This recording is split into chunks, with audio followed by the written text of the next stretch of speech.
এখন আমি দিল্লি গ্রামে, আর আমি তুলে ধরবো দিল্লি গ্রামের নামকরণের ইতিহাস, ঐতিহ্য, সৌন্দর্য আজকের এই ভিডিওতে। কসবা উপজেলার থারেরা ইউনিয়নের মুসলিম অধ্যুষিত একটি প্রাচীন গ্রাম দিল্লি। ব্রিটিশ শাসনামলে এই গ্রামের নাম ছিল দেবী।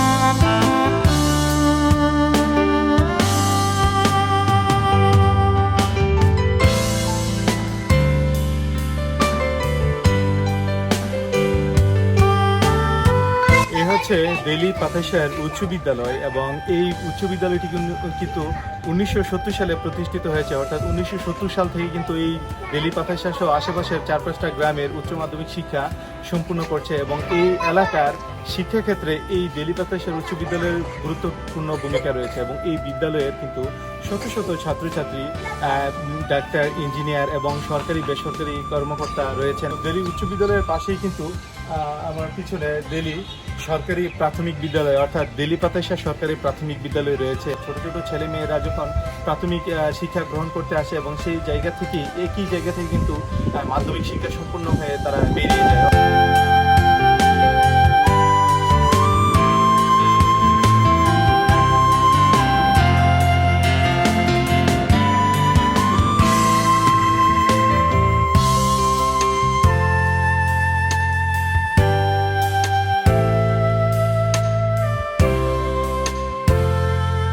এই হচ্ছে দিল্লির বাজার। দিল্লির বাজার কিন্তু একটি বিখ্যাত বাজার, এবং এই দিল্লির বাজারে কিন্তু প্রায় 100 বছরের পুরনো। এই বাজারকে কেন্দ্র করে কিন্তু আশেপাশের 3 থেকে 4টা গ্রামের মানুষ সকালবেলা বাজার সদাই করে থাকে। এবং দিল্লি বাজারের আরেকটা বড় পরিচয় হচ্ছে দিল্লি বাজারে সকালবেলায় গরুর মাংস পাওয়া যায়, অর্থাৎ একদম তাজা গরু জবাই করে এখানে গরুর গোশত বিক্রি করা হয়। এই গরুর গোশতের জন্য কিন্তু দিল্লি বাজার সবচেয়ে বেশি বিখ্যাত, এবং এই বাজারটি গ্রামের প্রচারের জন্য অন্যতম একটি মাধ্যম। অর্থাৎ বিভিন্ন দূর দূরান্ত গ্রাম থেকেও একটা কথাই চিনে থাকে যে দিল্লির বাজার।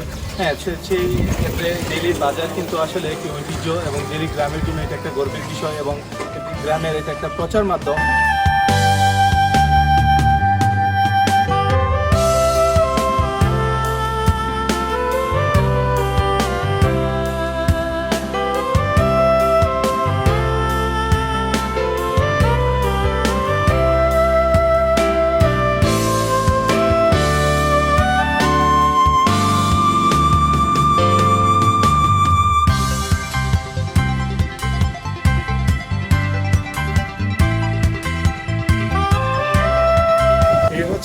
দিল্লি কেন্দ্রীয় জামে মসজিদ, এবং দিল্লি গ্রামের সমস্ত মানুষ কিন্তু এই কেন্দ্রীয় জামে মসজিদে জুমার নামাজ আদায় করে থাকেন এবং 5 ওয়াক্ত নামাজ আদায় করে থাকেন। এই মসজিদটি ছাড়াও দিল্লি গ্রামে কিন্তু আরও 5টি পাঞ্জেখানা মসজিদ আছে।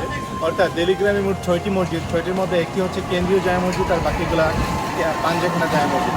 দিল্লি গ্রামের সমস্ত মানুষ কিন্তু এই মসজিদে নামাজ পড়ে, এবং এই মসজিদটি প্রায় 100 বছরের পুরনো একটি মসজিদ, এবং মসজিদ কিন্তু ইতিহাস ঐতিহ্যের সাক্ষী হয়ে দাঁড়িয়ে আছে। এবং এই মসজিদটি কিন্তু ইসলামিক একটি নিদর্শনা।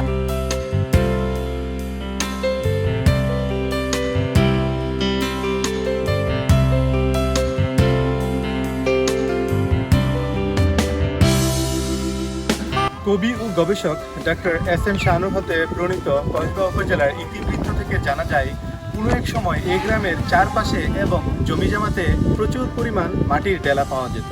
পার্শ্ববর্তী গ্রামের মানুষ এই গ্রামে আসতো জমির মাটির ডেলা সরিয়ে, তাই আশেপাশের গ্রামের মানুষ এই গ্রামকে দেবী ও ডেলার সংমিশ্রণে দিল্লি বলে ডাকত। অন্য আরেকটি তথ্য হতে জানা যায়, এই গ্রামের আদিনিবাসী বারান্দা ও দেহুলি দিয়ে একটি সুন্দর বাড়ি নির্মাণ করেন। সংস্কৃত শব্দ দেহলি অর্থ সিঁড়ি। সংস্কৃত দেহলি শব্দ থেকেই দিল্লি নামকরণ করা হয়েছে বলে জানা যায়। এই হচ্ছে দিল্লি পাতাশার ভূমি অফিস। জমি সংক্রান্ত সকল বিষয় কিন্তু এই ভূমি অফিস থেকে পেয়ে থাকেন, এবং ভূমি সংক্রান্ত বিভিন্ন ধরনের তথ্য পেয়ে থাকেন এই ভূমি অফিস থেকে।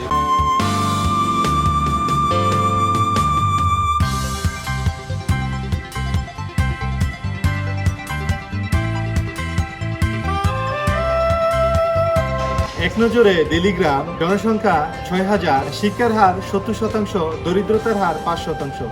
এই গ্রামের আয়তন 3 বর্গ কিলোমিটার। এছাড়াও এখানে রয়েছে একটি উচ্চ বিদ্যালয়, 2টি প্রাথমিক বিদ্যালয়, 6টি মসজিদ, একটি কেন্দ্রীয় জামে মসজিদ, 5টি পাঞ্জাগানা মসজিদ, 5টি কবরস্থান, একটি খেলার মাঠ, একটি ঈদগাহ মাঠ, একটি বাজার, একটি কিন্ডারগার্টেন, 2টি হাফিজিয়া মাদ্রাসা।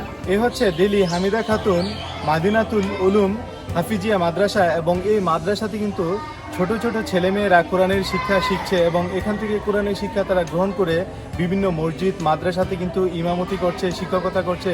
অর্থাৎ আমাদের ইসলামিক ক্ষেত্রে কিন্তু এই হাফিজি মাদ্রাসার গুরুত্ব অত্যন্ত রয়েছে।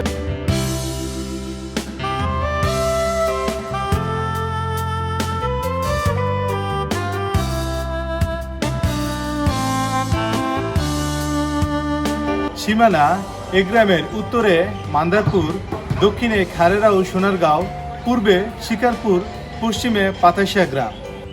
আমার পিছনে দেখতে পাচ্ছেন দিল্লি পূর্বপাড়া, খুব বড় একটা দিঘি এবং দিঘিটি অত্যন্ত সুন্দর। এটা দিঘি কিনা যায় না, বাট খুব বড় একটা পুকুর, যে দিঘিও হতে পারে।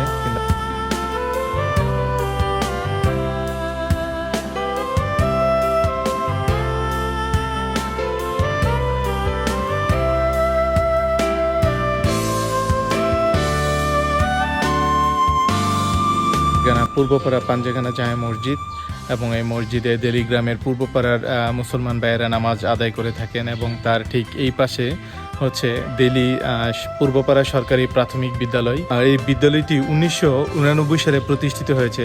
দিল্লি পূর্বপাড়ার ছোট ছোট ছেলে মেয়েরা প্রাথমিক শিক্ষা সম্পন্ন করে থাকে।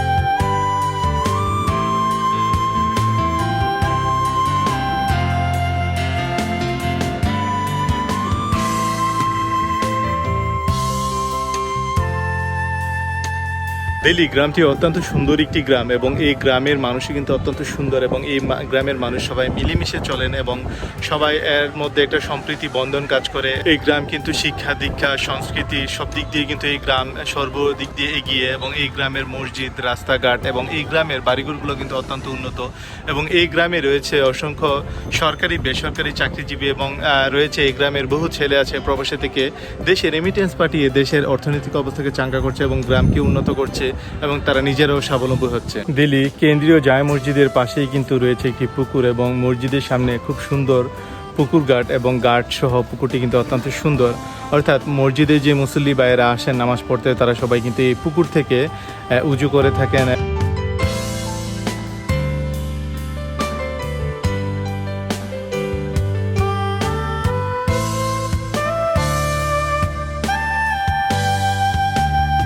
বিশেষ ব্যক্তিত্ব ডাক্তার আব্দুল হান্নান, খ্যাতিমান শিশু বিশেষজ্ঞ, ব্রিগেডিয়ার জেনারেল আব্দুর রহিম, সাবেক গোয়েন্দা ডিজিএফআই, আব্দুল কাইয়ুম, সাবেক শুল্ক কর্মকর্তা, ডাক্তার নুরুল ইসলাম ভুইয়া, রঙ্গু ডাক্তার, বীর মুক্তিযোদ্ধা আবু নাসের ওয়াহিদ, সমাজসেবক, বীর মুক্তিযোদ্ধা কবির আহমেদ খান, সাবেক চেয়ারম্যান, অ্যাডভোকেট ফখরুদ্দিন আহমেদ খান, সাবেক chairman, professor doctor Mohammad Sanaullah, chairman Islamic studies বিভাগ, ঢাকা বিশ্ববিদ্যালয়, প্রফেসর ইমরান কাইয়ুম, ঢাকা বিশ্ববিদ্যালয়, মোহাম্মদ শাহাদাত হুসাইন, ঢাকা বিশ্ববিদ্যালয়ের ব্লু ও স্বর্ণপদক প্রাপ্ত উপপরিচালক শারীরিক শিক্ষা কেন্দ্র, ঢাকা বিশ্ববিদ্যালয়। এছাড়াও কিন্তু এই গ্রামে অসংখ্য শিক্ষক শিক্ষিকা গুণীজন রয়েছেন এবং ইঞ্জিনিয়ার রয়েছেন, বহু ভাই আছেন প্রবাসে।